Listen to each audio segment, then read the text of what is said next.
Tangisan pejabat di sub ini viral, tapi tunggu dulu. Air mata itu ternyata bukan karena menyesal. Ada yang bilang karena ketahuan settingan. Sore yang tenang di puncak Cisarua berubah jadi panggung drama. Kemarin diinterogasi oleh Pak Deddy dan sampai hari ini, alhamdulillah udah clear bahwa tidak ada putusan apapun, bahwa ada putusan apapun dikembalikan kepada supir-supir yang merasa dipungut dengan jumlahnya seluruh supirnya dengan 11 juta rupiah Pak Deddy. Ya. Seorang pejabat publik menangis di hadapan gubernur. Netizen pun iba, simpati otomatis mengalir.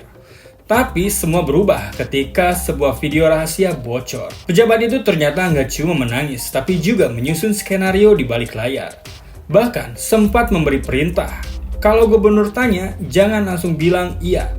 Ujarnya sih seperti itu. Jangan sampai ngasih statement yang salah, misalkan gini, Pak, udah kata Pak Gubernur, gimana kalau diganti angkot?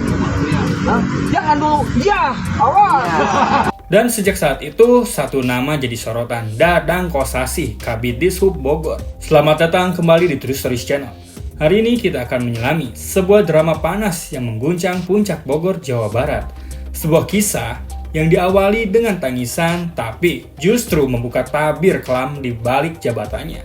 Langsung saja, mari kita bahas.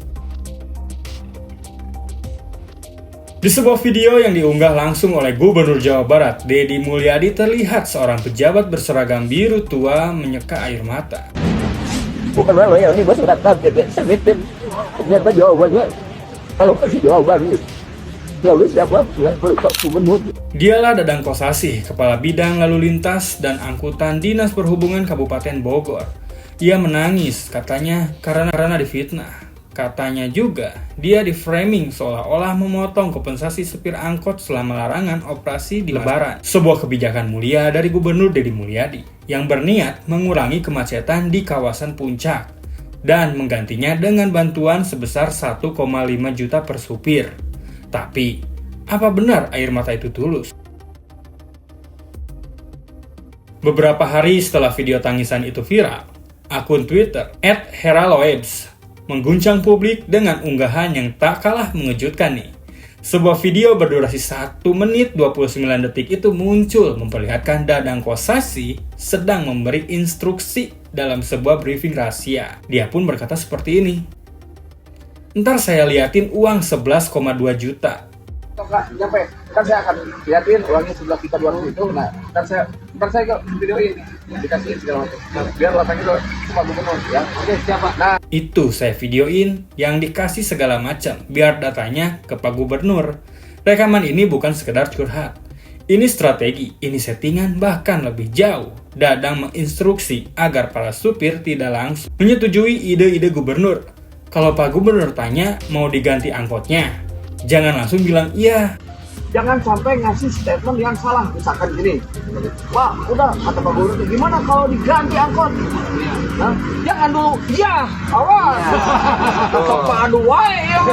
Lalu kan kita ya diskusikan dulu dengan teman-teman nih. Gimana dampaknya, positifnya negatif kalau iya masyarakat, iya dia mah. Disarankan untuk diskusi dulu, timbang dulu, jangan asal mengiyakan Deddy Mulyadi. Kalimat tajam, tegas, tapi mengundang tanda tanya besar nih. Apa benar Dadang sedang melindungi para supir? Atau justru sedang melindungi sesuatu yang lebih besar? Tekanan semakin kuat. Isu pemotongan bantuan sebesar 200.000 berhembus makin kencang. Sampai akhirnya, Dadang buka suara nih. Katanya, uang itu bukan potongan, tapi sumbangan sukarela. Sumbangan sukarela ya. Jadi tadi juga ada keikhlasan dari supir, dan sekarang hari ini jam ini udah dibalikin oleh ke supir masing-masing supir sebesar 11 juta 200. Dari supir ke pihak paguyuban. Bahkan sempat terkumpul. Oh, tadinya supir tuh cuma memberi Seikhlasnya ke ngurus ke KSU, tapi berkembang segala macam, ada pemotongan sekitar 200.000. Hal ini udah diklarifikasi semua bahwa sekarang udah dibalikin uang tersebut. Yang jadi pertanyaan nih, kenapa uang itu kemudian dikembalikan kalau memang sukarela?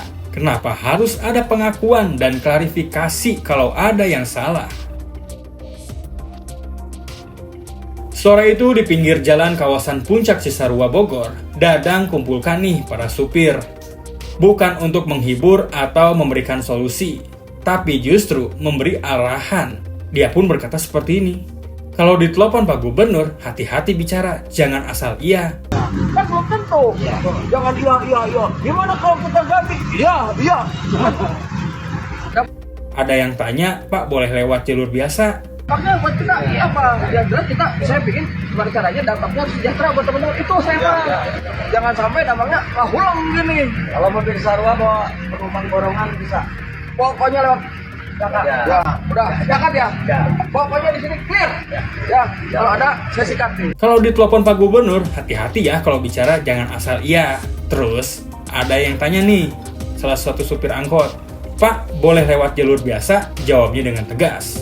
Lewat jalan alternatif boleh, tapi kalau lewat jalan utama saya sikat.